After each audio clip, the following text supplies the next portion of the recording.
It seems like the entire world waited in high anticipation for Hollow Knight Silksong to finally release. And see, for me, I played the original Hollow Knight back in 2024 when I first purchased a Steam Deck. And when I played it, I thought it was breathtaking.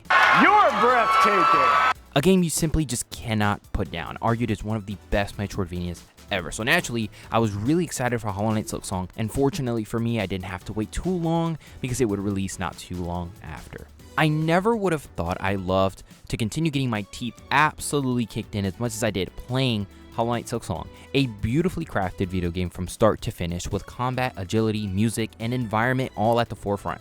Silksong excels in combat customization with super satisfying movesets and boss fights, each having you bob your head while simultaneously asking someone to hold your beer. Narratively, Silksong comes out on the weekend of the spectrum. Unless you're someone who is really into Hollow Knight lore, it's easy to forget what is going on and where the story is heading. The shard system is flawed, catering to players who prefer that playstyle, and while you will inevitably get lost in superb exploration, the side quests in Silksong are easily the weakest parts of the game, relying too much on simple tasks and discouraging rewards that more often than not are non-existent. Hollow Knight Silksong remains a fantastic step up from its predecessor and a must play. I cannot wait to sink my teeth back into to explore what I missed in my first playthrough, and it will undoubtedly continue to shine with its DLC Sea of Sorrow set to release this year.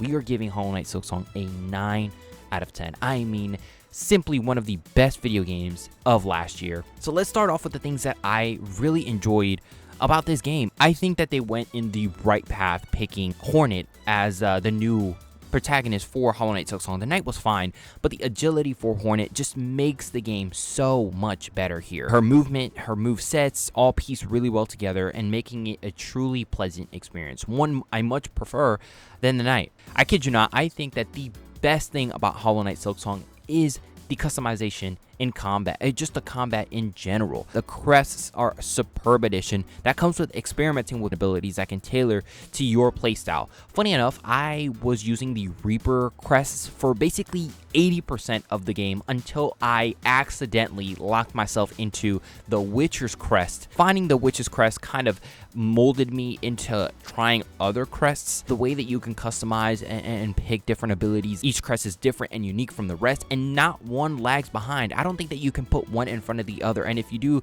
a same argument can be made for all the other crests that are out there. Abilities, the red, the blue, and the yellow can synergize really well with different types of crests, and the game really encourages experimenting with different types. And then we come to the boss fights. In Hollow Knight, the original one, there is an argument that can be made that there are better boss fights in Hollow Knight, but in this game, they're not terrible, they're not bad, and they're not that much of a step down.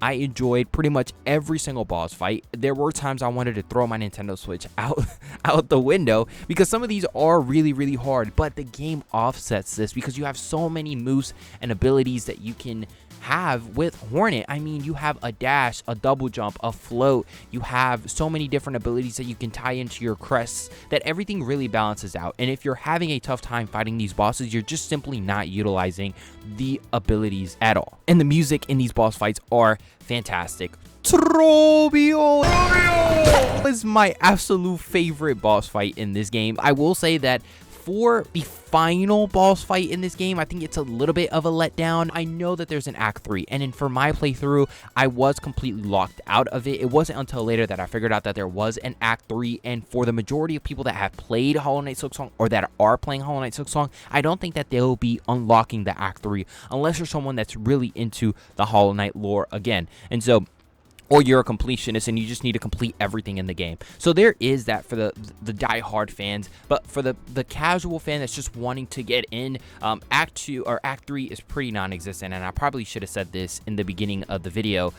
In my playthrough, I played through Hollow Knight Silksong with the first 2 acts, not the third. I will go back and complete it for my own sake, but for me, Silk Mother was not that hard compared to the Radiance fights in Hollow Knight. Speaking of completionist, this game really rewards you for being the type of player that wants to get everything done. You want to know everything about Hollow Knight Silksong. You want to explore every crevice of every environment. There is so much and so many little hidden gems that you will find throughout this game for you. The environments, every single level design, every single environment in this game is great. It's thought out. They're really gorgeous to look at, especially in Switch 2. I don't know where you guys played Hollow Knight Silksong, but on Switch 2, playing it on handheld, man, is it a great experience. And the platforming, I think, is absolutely one of the best. Pogoing, all these different little layers, it is super satisfying. And the music is exceptional. Even when you're in the overworld, it's kind of a little bit harder to hear, but when you're in those boss fights and the music intensifies. Now, for the things that I did not enjoy, the story, again, if you're not someone who's super into the Hollow Knight lore, this story is easily forgettable. It's easy to forget what it is that you're doing. I was just trying to go from one checkpoint to the next. That is really what it was. I didn't really care for what was going on, nor none of the characters. Some of them more than others, but for the most part, I only cared about boss fights and the exploration. That was at the forefront. And then the side quests. This is a big one because side quests in this game, more often than not, you are pretty much rewardless. You go out, you get these tasks that are put in like bulletin boards for you to kind of pick off one by one. And as you complete them, majority of these side quests, they don't give you nothing in return other than a completion screen.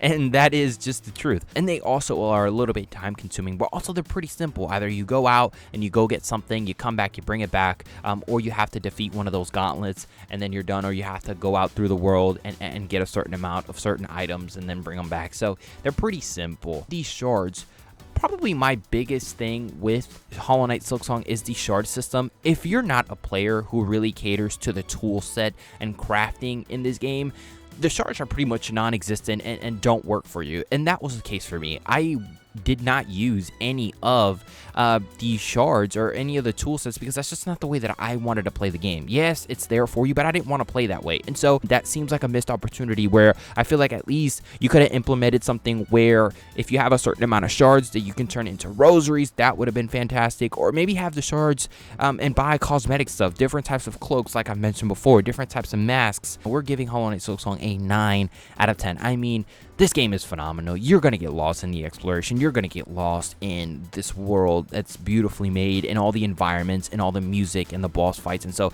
if you're somebody that likes Metroidvanias, this is an easy must play. I mean, you have got to play Hollow Knight Silksong. And I mean, you're getting DLC for free. Team Cherry did it again, but it's not completely perfect. There are some things about the game that I did not enjoy, and I'm sure that there are a lot of things that you didn't enjoy, but let me know what you all think down in the comment section down below. Did you like Hollow Knight Silksong? How long did it take for you to beat this game? What were your main flaws? What did you love about it? I want to know everything. Let me know. And of course, do not forget to follow and subscribe. Thank you so much for tuning in to this video, and I'll see you guys in my next one. Peace.